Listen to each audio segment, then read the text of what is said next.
Good evening, and thank you for joining us. My name is Chrissy, and I would like to welcome you to the Doylestown Bookshop's virtual event series. We are thrilled to welcome back New York Times bestselling author Jeff Shaara as he discusses his newest book, The Eagle's Claw, a novel of the Battle of Midway, a riveting tale that picks up where To Wake the Giant left off, with the Vice President of the Center for Civil War Photography, Garry Adelman. Our guests will be in conversation for about 40 minutes. After that, they will take questions from you, the viewers. If you would like to submit a question, please click on Ask a Question on your screen and enter your question there. If you're on a phone or tablet, click the icon with the question mark to submit your questions.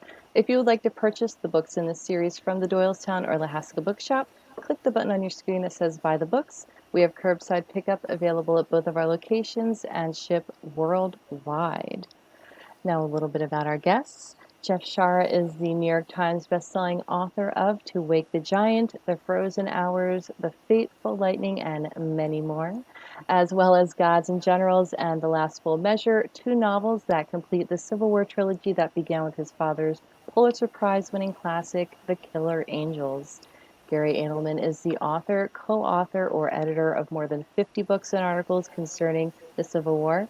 He is the chief historian at the American Battlefield Trust and has been a licensed battlefield guide at Gettysburg for more than 25 years.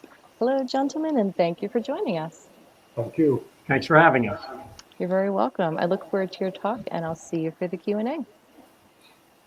Oh my God, it's just you and I, Jeff. I'm so glad to be with you, Jeff, and welcome everybody. I see somebody already coming on. Just finished your book an hour ago, so that's just great news. So let's just get right into it, into the book.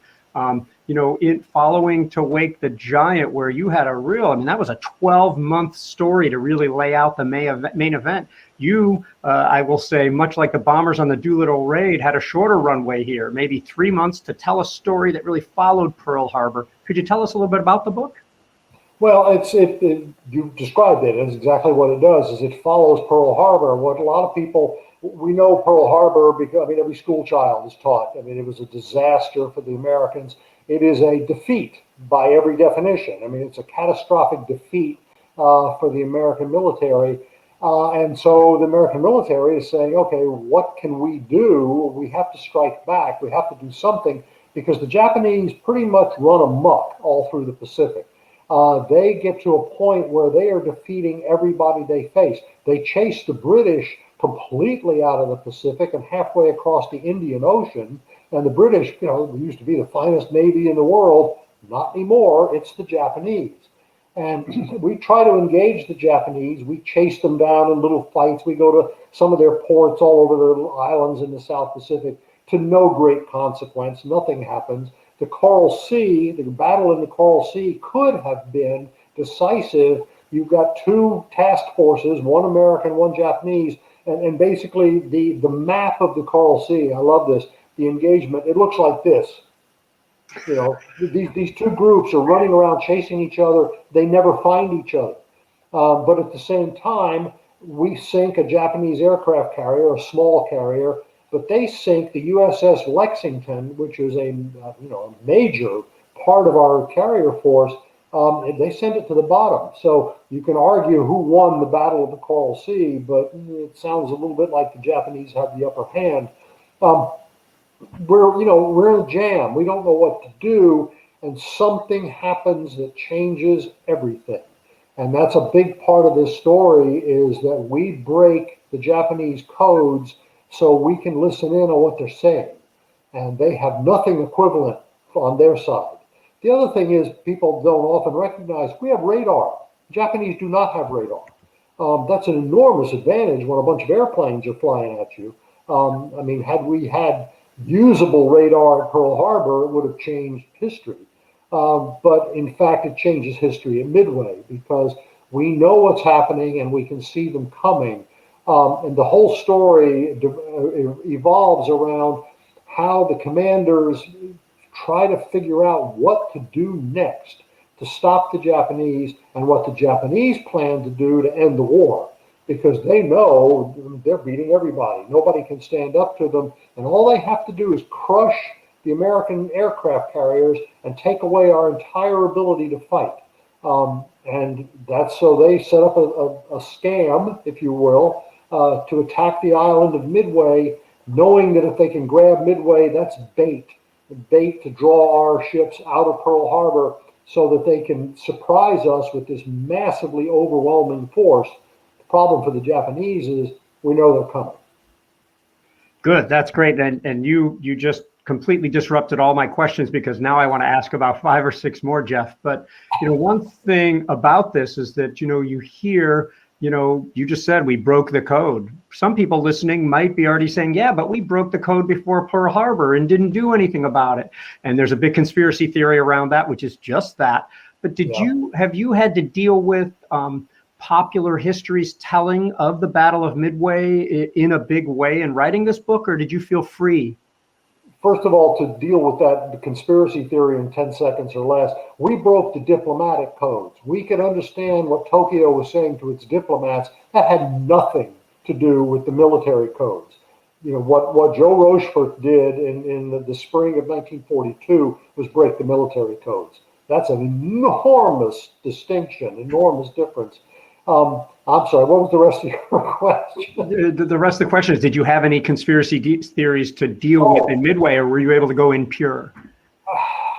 There's always somebody. There's always some, and that's one reason why I stay away from most modern nonfiction, modern reference books. My research is to go back and read the accounts of the people who were there. Get the memoirs, get the diaries, the collections of letters. If there are some biographical accounts, it's because they didn't. Admiral Nimitz, perfect example. His wife burned all his correspondence. He would not write a memoir, so there is none, and there are no collections of letters. So you have to go with some, really solid biographies of Admiral Nimitz. But for most of the rest of them, it's I rely on the stuff from people who were there. Who can, tell you exactly what happened because it was happening to them. There is no substitute for that. And rather than get in, and there are some modern books that then the guys are like warring each other, these historians, because they have different takes on the same event. Fine, that's their prerogative as historians. I really don't want to get involved in that. Good. I think that, here you are writing historical fiction. I think that what you just said could inform a whole lot of nonfiction historians, to go back to the original accounts and learn from them instead of getting sidetracked with other people's secondary works. So one thing I of course, for those of you who might be watching and might not know Jeff too well and what he does, but the exploration of characters is especially strong. And what I really appreciate, and I've heard you say it, is the way you put us in the room. I give tours at a battlefield. I can point to the places I'm talking about. Your readers have to imagine it. Is there a particular way how somehow you put me in the dungeon? Because you did, not literally, in the book. How is it when you sit down, do you close your eyes, picture it, and just try to bang it out? Can you talk about that? Well, that's a good way of putting it. I'm there. When I'm doing the research, I have to put myself in those places. Now, some of the places I visit, I can go there. That's not the case in the case of Joe Rochefort's dungeon, or even in the atoll of Midway. It's a Navy installation, and they don't want people out there. Sometimes I walk the ground, going around the Arizona, going around, Pearl Harbor. You get some astonishing vibes, if you will, by doing that. But, often you can't do that. But still, it's my job to take you with me and put you in a certain place and not just tell you the story, but show you the story as I'm seeing it. People ask me, I got an email today, so somebody asked me, how do you do the dialogue? How do you know what this guy said to that guy? And without sounding mystical about it, it's because I feel like I'm in the room. And when I'm writing dialogue, I'm standing there. I hate to say fly on the wall, but that's what it feels like. I'm hearing that dialogue and I'm writing it down as fast as I can. I know that might sound a little weird, but it's the way it works. And I'm very, very fortunate when it works well. Good. You're with the Doylestown Bookshop, and we're talking about The Eagle's Claw from Ballantine Books. I'm Garry Adelman, interviewing or speaking with Jeff Shaara, who wrote this book, and this is his 18th And most of those have made the New York Times bestseller list. So my congratulations, and I think that's for a reason. You just mentioned, sort of your process and writing dialogue. I think a lot of people sort of say, well, he's writing historical fiction. He can say whatever he wants. And that might be true. Maybe within the rules of writing a novel, you could say whatever you want, but you've never been that kind of a guy. Could you talk about that a little? Yeah, I've actually had historians say to me, I've asked particular historians questions, something I'm seeking out, a point that I'm not real clear on. And the response I've gotten back is, well, you're writing fiction. What do you care? You can say anything you want to. I mean, you can make up stuff. Yeah, I can, but I really try not to. I mean, I am creating, my books are fiction by definition because of the dialogue. The events are real. The people are real. The action, as you hear it, is real. It happened that way. What makes it a novel, my stuff, what makes it a novel is you're hearing the voices. And so I understand that, but I still want to get the voices right. I would still want to get as close as I can to what these people said, how they behaved, the kinds of things they would say. I am painfully avoiding anachronisms. Somebody saying something he never would have said, or somebody saying something using modern lingo that we would never, he would never have used. So, I mean, I'm really careful about that. I make mistakes and we catch things, but I mean, it really comes down to, I'm trying to get it right. I mean, if the book's going to work, if someone is going to respect what I do, they have to respect that I've gotten it right. Good. I like that. And I'd love to think that you got some of that, from your dad. But I think people jump to a lot of conclusions. Again, your dad, Michael Shaara, who wrote but never really enjoyed all of the benefits of the fame of The Killer Angels, which really took off after his death. Do you think you got any of that from your dad? And, if not, sort of how do you feel about the legacy and the responsibility of sort of continuing his journey? Well, first of all, I would say that my father really wasn't concerned with people looking over his shoulder because they weren't there.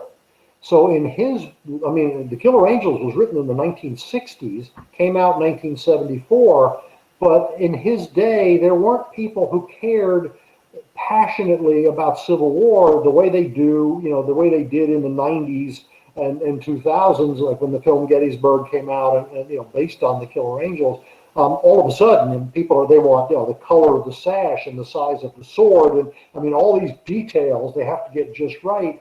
He didn't care. He was trying to tell a good story. He wasn't worried about the color of the plume in Jeb Stuart's hat, as I had somebody write me. And so he was the kind of guy it's a story. It's my story. If you don't like it, go write your own story. I mean that's exactly the attitude he had.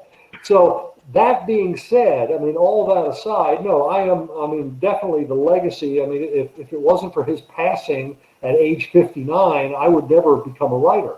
It was Ted Turner made the film Gettysburg, made a lot of money and was excited and wanted to make more movies. My father was gone, had passed away 5 years before that, so he wasn't around to sort of, keep going with that theme, and it fell on me. So, I had no expectations, no idea where, here 26 years later, after 18 books, I'm sitting here talking about this stuff. I mean, my whole life has taken a very strange course. But a positive one from what I can tell.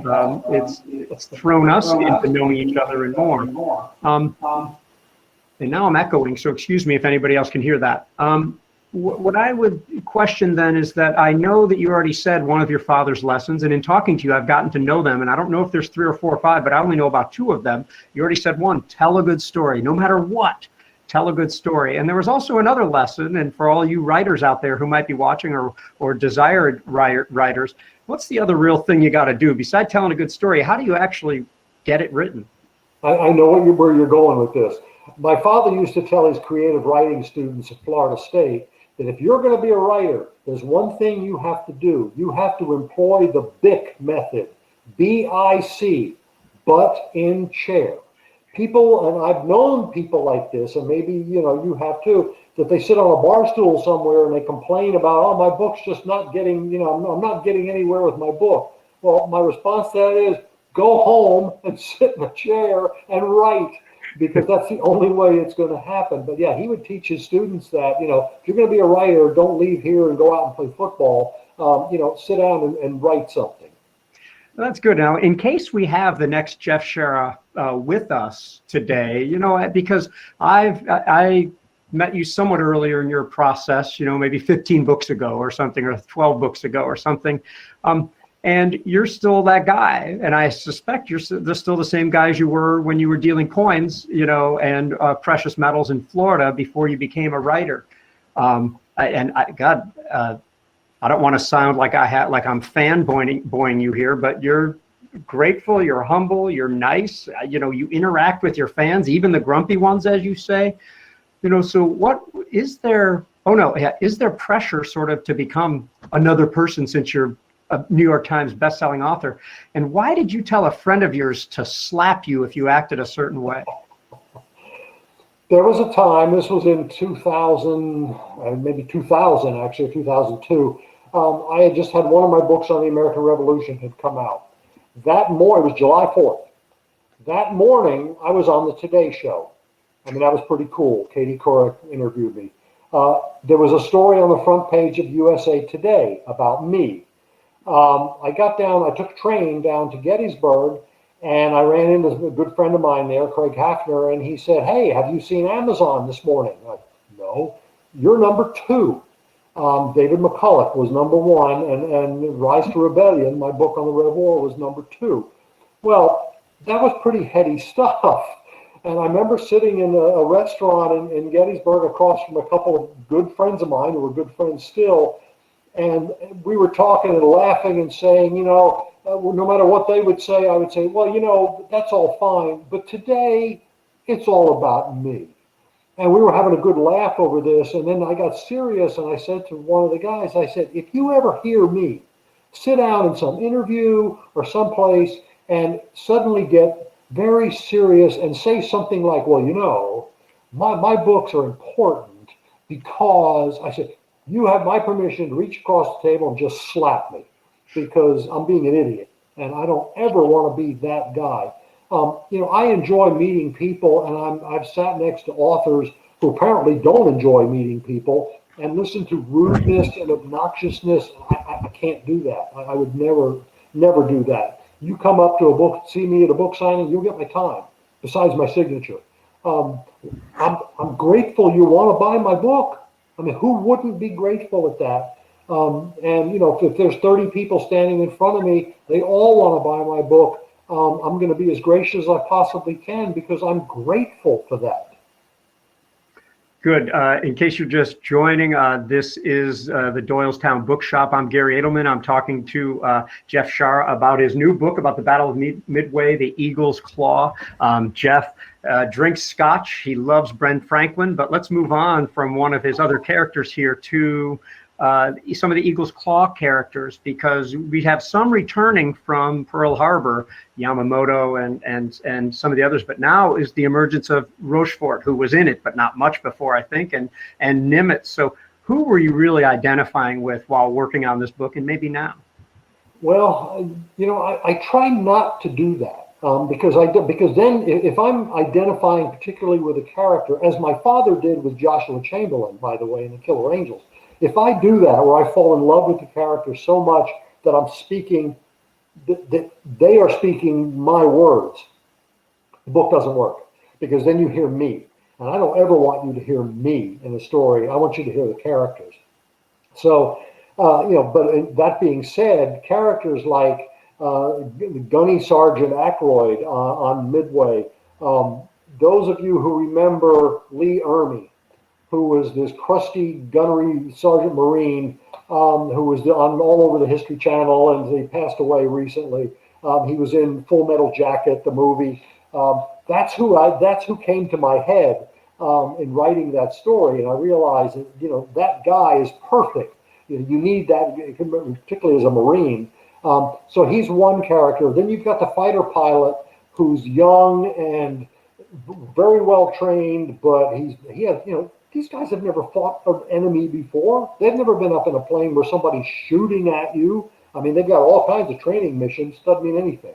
and he has to go up against the Japanese Zero, which is the finest plane in the world at that time. What's that like? You've got Admiral Nimitz, who's brand new to command at Pearl Harbor. He took the place of Admiral Husband Kimmel, who was fired for what happened at Pearl Harbor. He was the scapegoat. Well, Nimitz is walking into a situation where he knows he has no leeway. He has to function perfectly, or they'll get rid of him as well. On and on. You've got 3 Japanese admirals. Now, that's not being redundant. They're 3 very different people and 3 very different roles in the story. Yamamoto, as you mentioned, he's the supreme naval commander for the Japanese. He's the man that engineered the attack on Pearl Harbor. Now he has engineered the attack on Midway, and he's a fascinating character, and I really like the character. Don't necessarily like what he does. But then you've got 2 other admirals, and one is in charge of the fleet that actually is going to Midway, Admiral Nagumo, and he's a man past his time. He's an old man who very much acts like an old man, because he's the senior admiral, Yamamoto has to use him. It has no choice, knowing that it's a mistake, and it turns out to be a mistake. The third one is a firebrand. I love this guy, Yamaguchi. This guy is, he's a pistol. That's the best way you can describe him. He can't stand Nagumo. He's his second in command. He's in command of 2 aircraft carriers. And this is a guy who totally believes that if your ship goes down, you go with it. And that's a part of this story. But there are other peripheral characters, and I'm saving the best for last, but they're the peripheral characters. Captain Buckmaster, who's the captain of the USS Yorktown, the aircraft carrier. This man, and I'm giving away all kinds of things in the book here. My wife, tells me don't do this, but okay, great, you do that. But Captain Buckmaster has to stand on a destroyer, watching the Yorktown sink. His child watches it go down. I just reread the book, and to me, that was the most emotional part of the whole book. I can't imagine. It's my job to imagine, but try to think about what that must feel like for somebody to go through that. The character I say for last is Joe Rochefort, and we've mentioned him. This is the man and it's not overstating things to say Joe Rochefort changes history, by breaking the Japanese code. You can't overstate it. And he's another character. This is a guy who's basically a slob. When he's in the dungeon, and by the way, the dungeon is a basement of the Marine Naval Headquarters, 14th Naval Command, and they've graciously given him this 5,000-foot basement. Well, he's got a little over 100 guys working for him in a situation where the air conditioning doesn't work so badly that it freezes. It's not hot, it's cold, and these guys are all bundled up, and they can't figure out why. Rochefort goes to work. He puts on a red smoking jacket. He puts on slippers. They're anywhere from the newest sailor to the lieutenant commander working in this same room. Nobody cares about rank.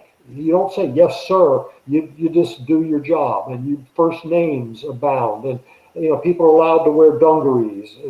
It's a completely relaxed environment because the work these people are doing is not relaxed. It's decoding, picking up snippets of Japanese transmissions in code and trying to figure out what they're saying. And that's an amazing process. And Rochefort tries to explain that to Admiral Nimitz. Nimitz is curious. He wants to know, well, what exactly are you doing over there? Rochefort tries to tell him. Well, you take the composite of 100,000 different binary, and he's going on and on with this. And of course, Nimitz is looking at him with his eyes glazing over and said, just keep what you're doing. Keep doing what you're doing. But I love the character of Rochefort, and I love all of them. And it was a story that surprised me because it is one day. The battle, the real fighting takes place on June 4th. We just had the anniversary, June 4th, 1942, and it's one day. And the whole book covers maybe 3 weeks. So it's very different than anything I've done before. There's a lot packed into a very small period of time, but it's a fabulous story. You got it again? You always make me elicit so many questions. So I was going to ask you if you are conscious of sort of building anticipation. You know, I wanted, when I was reading this book, I wanted my first experience at Midway, and when not a lot happened at its first mention, I wanted to get back there again. Now, I know that your style, switching back between people in short periods of time, which is something I think your father also employed, builds anticipation itself. But how intentional is this? Are you just trying to tell the story, or are you trying to string that reader along to build it? Well, no, I don't consciously set about to create tension. If the story is good, the tension's already there. I mean, I'm just telling you what happened. And if there is no tension, it's not worth writing. But no, the back and forth thing was something that was invented by my father, as far as I know, where you've got different characters, not necessarily on different sides. Sometimes they are, sometimes they're not. But you go back and forth. It's a way of moving through the timeline, by skipping, small pieces of time. And in this story, in fact, there are times you go back and come, because you've got two sides and it can get very complicated. I say that to the reader section of the book at the beginning, that, I hope this works, because it can be confusing, and it's simple, but it's not simple. And, I hope it works as a book that way. But yeah, my father started that, and it's a way of covering a lot of ground. I mean, you could tell a story like this from one point of view: the fighter pilot, Joe Rochefort or Admiral Nimitz. But boy, you're not going to get nearly the whole story. You're going to get that one little piece, and that's not going to do it. So, and there never is anybody. Battle of Gettysburg. Pick the guy who's in, who sees the most stuff. That's a tough one. Or Normandy, D-Day. What one guy can tell the story? Well, you can tell the story of that one guy, but you can't tell the story of D-Day, or you can't tell the story of Pearl Harbor or Midway just through one point of view. It doesn't work. So I'm going to, I guess, a comment, then a question. First of all, the comment is I wonder if Quentin Tarantino read your dad's book, because, that's what he sort of does in his movies. And if anybody's seen his stuff, they would be used to you going back in the timeline and then switching between scenes seamlessly. So I love that. You mentioned that it would be tough to tell from one point of view. But one thing you've been very good about is not only using multiple points of view, but using both sides of the conflict, the so-called bad guys, included. So not only are you bearing the responsibility of putting words into the mouths of history changers, sometimes those history changers aren't seen as good people today, at least around these parts. And then you have the thing of the reader starting to sympathize or better understand those bad guys. Could you talk a little bit about that? Yeah, what I like is, and this is something else my father started in The Killer Angels, is he had Confederates and Union in the same story, and you came away from that realizing that neither one of these people are bad guys. You can get into an argument today about what's politically correct and all. I won't do that. But in fact of the matter is, the Japanese characters in this story, they're not necessarily bad guys. I mean, they're just guys who have a duty and they have a war to fight. And the funniest one that I got, the one that I appreciated the most, is when I did the World War II series in Europe. And the first one covers North Africa. And then the second one is Normandy. Well, the German voice, the bad guy in that story, is Erwin Rommel, the Desert Fox. And I had so many people write me and say, I didn't want to like Rommel, but I couldn't help it. He's a great guy. Exactly. I mean, that's the point. Just tell the truth. From my point of view as the writer, just tell the truth. Tell who these people are. It's not John Wayne and the guys in the black hats. It's both sides. These are interesting three-dimensional characters. Tell their story. Very cool. You're with the Doylestown Bookshop. I'm Garry Adelman. We're talking to best-selling author Jeff Shaara about his new book, The Eagle's Claw. I see a link up there. You might be able to see where you can purchase the book. Support your independent and local bookshops, please. You've written about American Revolution, of course, a lot about the Civil War, the war with Mexico, World War I, World War II, Korea, and of course, you're going to contemplate other books, I know. So I'm going to ask you what's next, but beforehand, you noted that, writing about the living, writing about things that people know about is a lot more complex. Would that keep you away from a Vietnam or a Gulf War, and then what's next, do you think? Well, I think there's several answers to your question, and this is something that I've only recently begun to talk about. I have a new publisher. I'm very happy about that, and one of the things they're saying is that, you've written 18, and this is in quotes, war books. I don't like the terminology, but that's what they are. They're books about war. You've written 18 war books in 26 years.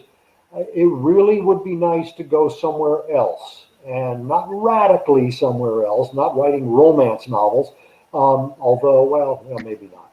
But to go in a different direction. One thing, I'm tired of killing characters. And that may sound weird, but I mean, when you're writing a war story, people die. Lots of people die. And some of my books, I mean, most of the people die. The World War I story comes to mind. I mean, everybody dies. But the idea is to go in a different direction, and I'm nervous talking, and maybe it shows. I'm nervous talking about this because I'm unlike my publisher, who is very confident that this is going to work, which is nice. They're confident in me, which I deeply appreciate. But my nervousness is people that are watching me right now who have read maybe half a dozen of my books, or one of my books, or 10 of my books, or whatever, are going to go, what? You're not going to be writing Vietnam. You're not going to be writing the Gulf War, or you're not going to be, I mean, there's infinite numbers of, Napoleon, all kinds of different military books I could write, that I don't want to do that for a while. And I need a break from doing it. And I don't expect anybody to sympathize with me for that. I mean, I'm in the entertainment business. I'm writing books that hopefully people will enjoy. But I need to take a change of pace, and I need to do something a little bit different. And whether it works, I mean, to answer your question directly, what I'm working on right now is a story about Teddy Roosevelt.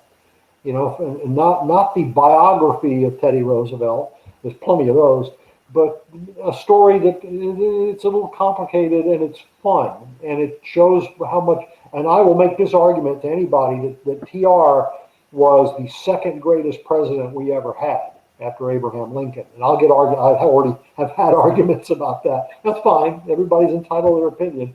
But after doing the research, what a guy, and what a character, and what experiences.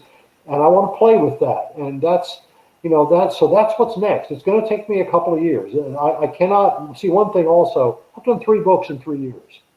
That's tough. I mean, there are people that can write 2 books a year, and I understand that. But I'm doing research.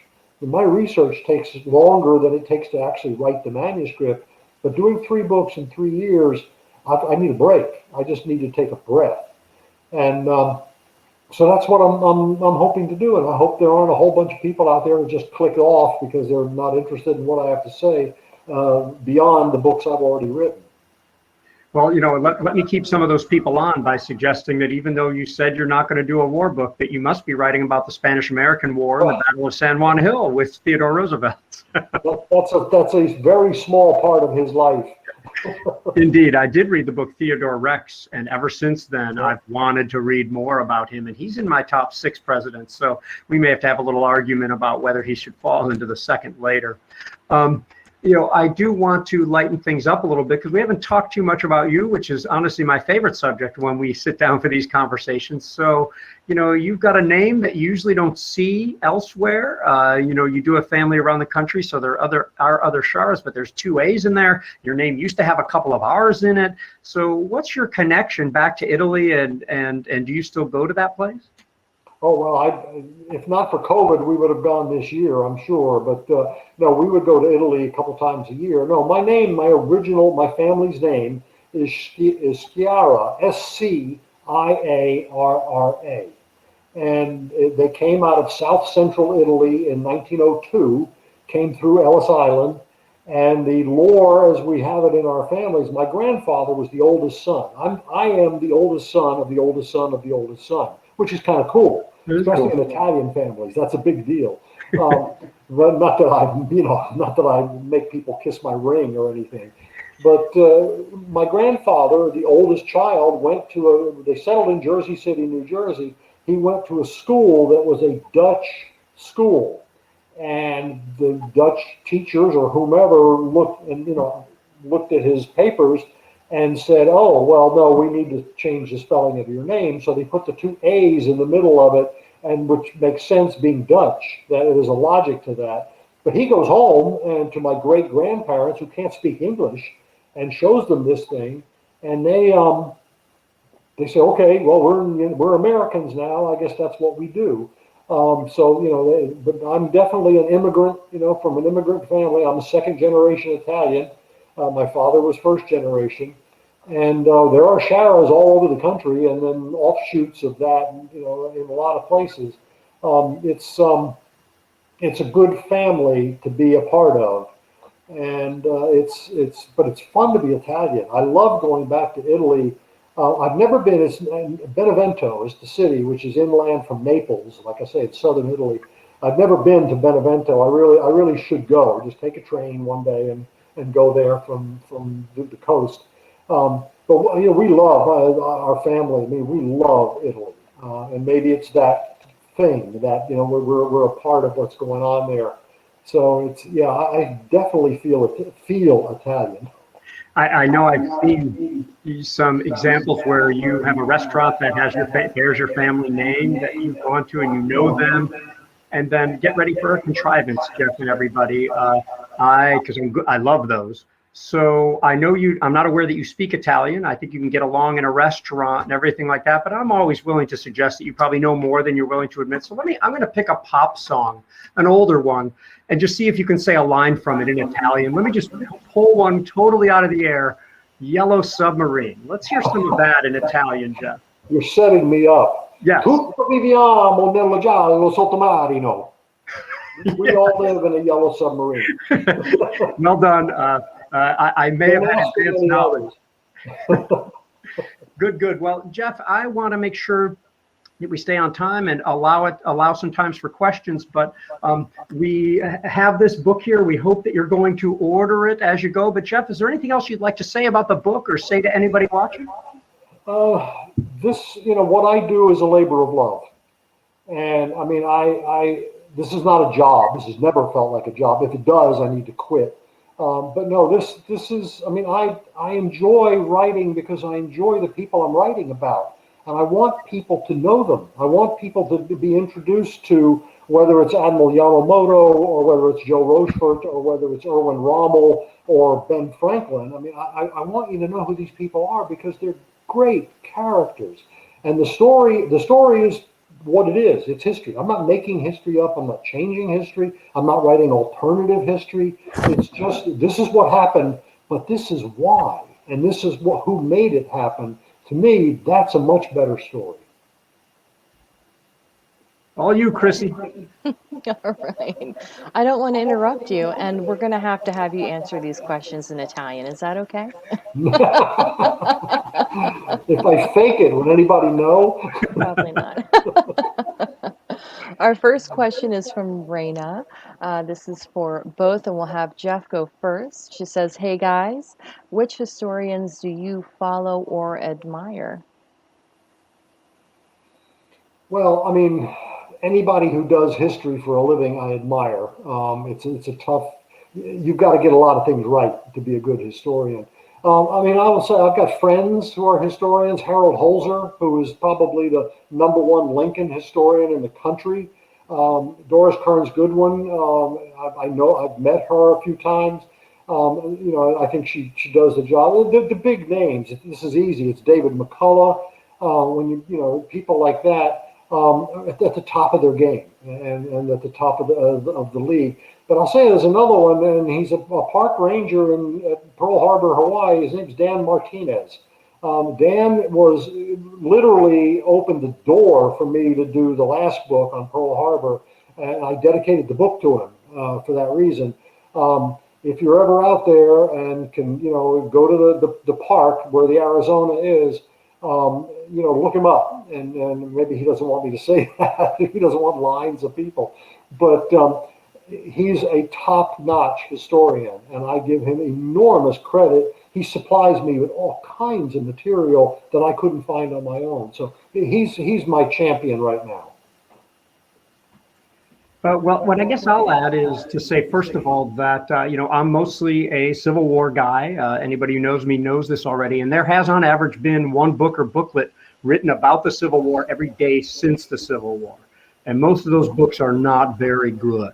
But a lot of historians, some of the ones I admire, they're written is not their format. They have been doing the yeoman's work out in the field, and they are historians I admire. But number one is the person who got me interested in history in the first place, and that is William A. Frazanito, who takes Civil War photos, finds the place now, and he pioneered the then and now method that is so in common use now. Because I'm a Gettysburg guy, Harry Font stands out. There's a battlefield guide named Doug Dowds, and there is nobody who gives better tours than this guy. And he is yet to really come out with significant books yet, but give him a little bit of time. I'm reading a book by Rick Atkinson right now about the Revolutionary War. The British are coming, and from page 2, he's going to be one of your favorite historians and writers right from the beginning. Ernest Ferguson, who writes about Richmond, Chancellorsville, and otherwise. And then some of these park rangers like Mike Gorman and Frank O'Reilly, some of whom write, and John Hennessy and Brian Barracks and Keith Snyder. These are people I admire for their dedication and their knowledge about the place where they work. So it's a pretty broad question as well. All right, with that, we'll go into our next question. I think Garry really just answered some of it. This is from Chris. Hi, Jeff. Love all your books. Are there any places in Gettysburg off the beaten path that you could recommend for history buffs like myself? Well, one of the problems with things off the beaten path is you might get yourself in trouble going there. Be careful. The problem with Gettysburg, and that's a terrible way to put it, but the challenge of Gettysburg is that it's open.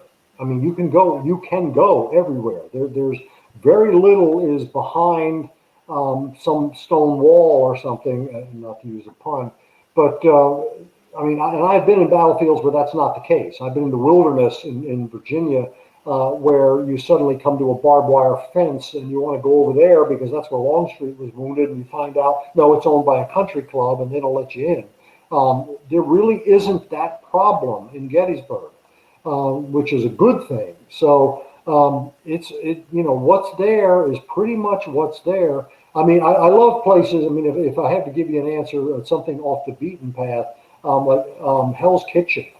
There's Devil's Den and all. But the Devil's Kitchen, which is at the base of Big Round Top, down in the woods. And here's this incredible giant rock formations that are sort of surrounded by trees. So you don't really see them until you get down, right in the middle of them. Whereas like Devil's Den, which is close by over there, it's all out in the open. So you can see the whole thing. But I mean, little places like that. I'm a sucker for the places that maybe are more on the beaten path. The 20th Maine Monument, for example, where people are always asking why Buster Kilrain is not on the monument, and it's because he's fictitious. And a lot of people get very upset about that. But there are so many places. I mean, but they are on the beaten path because pretty much every place worth going is right there. And that's one of the huge advantages of Gettysburg. I'll throw on there. Thanks, Jeff. Devil's Kitchen was going to be one of mine because people don't really know it too much. If you ever get the chance, this is pretty nerdy stuff, but there's a place called Lost Avenue that is not on the beaten path, so much that you need permission to cross the land of a landowner before you can find this grassy avenue with 6 monuments on it, really in the middle of nowhere. I doubt 1,000 people go there every year. I would point out that there are obscure monuments and markers, especially way off the beaten path where you need a guide to take you there. I would say also that if you can download, this is a pitch, the American Battlefield Trust's Gettysburg Battle app, because there you have the, GPS can help you get to where you are. And lastly, if you're not turned off by the idea of it, there are more photos of the human carnage of war taken to Gettysburg than any other Civil War place, and Fresnito lays them all out. And most of those, more of those than anywhere else, were taken at a place called the Rose Farm, where very few people get out of the car, walk across the fence, and have that strange experience of walking next to the rocks where you can see the human carnage of battle. That's not for everybody, but it really shows, that this is hallowed ground.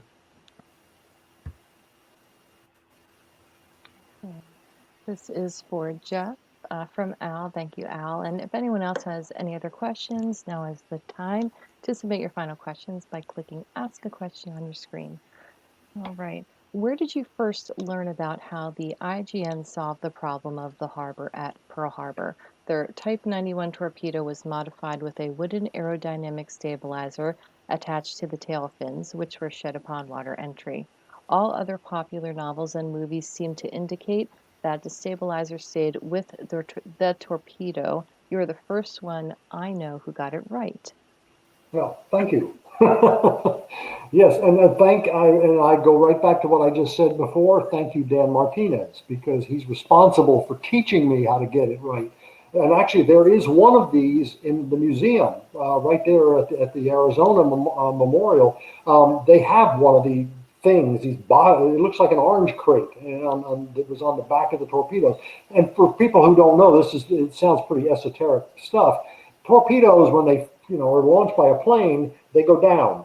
And when they hit the water, they go down probably 70 or 80 feet or so before they come back up again and then follow a straight path.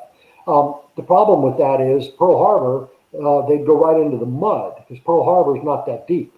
So the Japanese had to come up with a way of developing a torpedo that would go shallow, that would hit the water and not go down that far and come up. And of course, judging by the amount of carnage they caused, they succeeded. And what they did is they put this wooden or whatever it was made, whatever they could get, on the back end of this torpedo, so that when it hit the water, the fall was broken by this gizmo on the back of the torpedo, which came off. It does come off, and then so the torpedo is much shallower now and doesn't go all the way to the bottom. And the torpedo, that's how they sank, they hit a bunch of battleships, and blew the Arizona up and sent the Oklahoma upside down. Extremely effective, just by this simple little thing that they put on the back of the torpedo.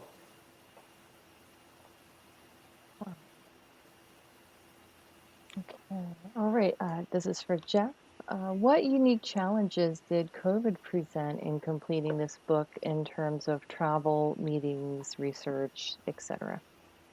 Well, the travel and the meetings were out, of course. And one of the things I get out of doing a book tour, not just in part of my research, but just meeting readers, meeting people who are reading my books, who have questions or who have something to say. None of that happened last year with the Pearl Harbor book. I didn't get to go out at all. And I missed that. I mean, we were talking about this earlier. But, a writer's life is pretty isolated anyway. So for me, and this is incredibly selfish for me to say this, but I mean, I knew people that got sick, but I mean, I stayed right here. I was in very little danger because I worked right. I'm in the attic of my house right here, and this is where I work. It's a horrible thing, and this is the only political thing you'll hear me say: get your shots. There's no reason not to get vaccinated. And people who don't do that are just asking for trouble. That being said, I mean, and I'm getting offline from your question, but this year with things opening up, I will be able to go to a lot of places that I could not go to before. I couldn't go to Hawaii last year. That broke my heart. I mean, besides going to Hawaii, which is wonderful, I couldn't do research there. That's where, and I'll mention his name again, that's where Dan Martinez came in, because he was so incredibly helpful in getting material to me that I couldn't go get myself. and making use of the internet in a way that I never had done before.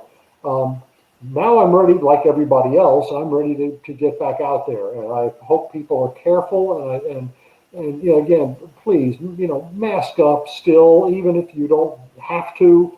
You never know what's going to happen to people. And I just wish people get healthy and we get through this thing.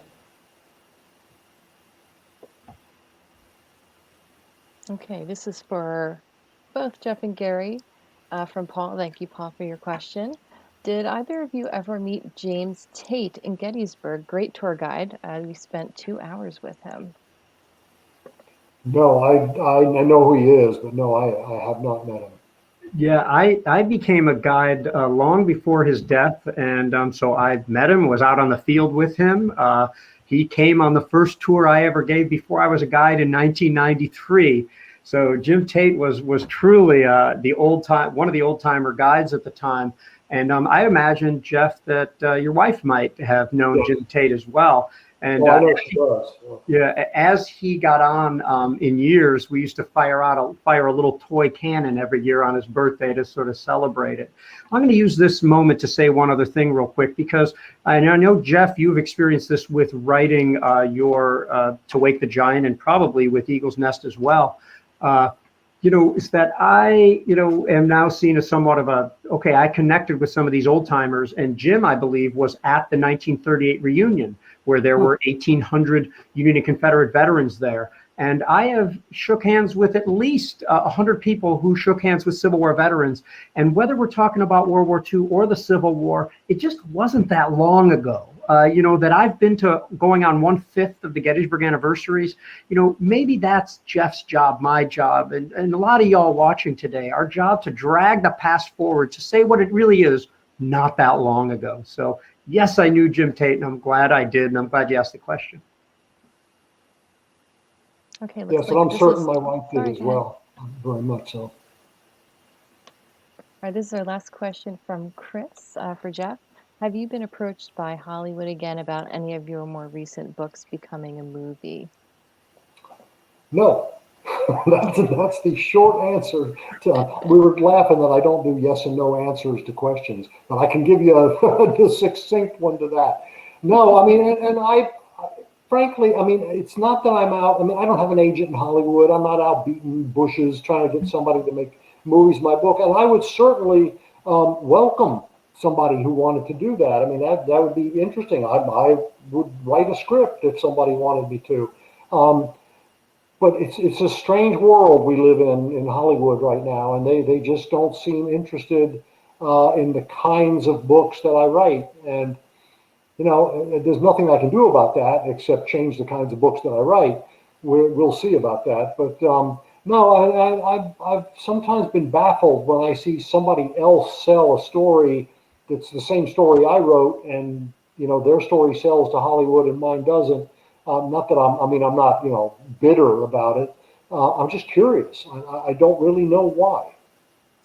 And if I may, little known fact, just that the viewers might enjoy, is that your father, is well known for The Killer Angels, which of course became a movie after his death. But he wrote another book that actually did become a movie, one that I've watched since we last spoke. Jeff, what is that?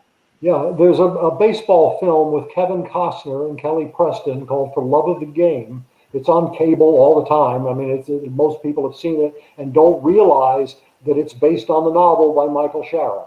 And that was the second time he wrote a book that was made into a movie that he didn't live to see. He had no idea. So, yeah, it's a sweet little film. I'm actually in it for about 1 second. Don't ask me where. It doesn't matter. But that's the first time I've actually been involved in front of a camera in a film. I'll have to rewatch that one. Oh my goodness. I would like to remind everyone, if they would like to purchase The Eagle's Claw or To Wake the Giant or any of Jeff's other books, we have them at Doylestown Bookshop. Click the button on your screen that says buy the books, or click the link in the chat box here. You can pick it up in store, curbside, we'll ship it to you, whatever you like. Gentlemen, do you have any closing comments you would like to make? Garry? No, just thanks for having me. It's been fun. It's always good to talk to you, Jeff. Great to meet you, Chrissy, and great to interact with y'all to the degree that I could. Well, I thank anybody who could be doing something else, who would take an hour out of their life to come and listen to us, gab here.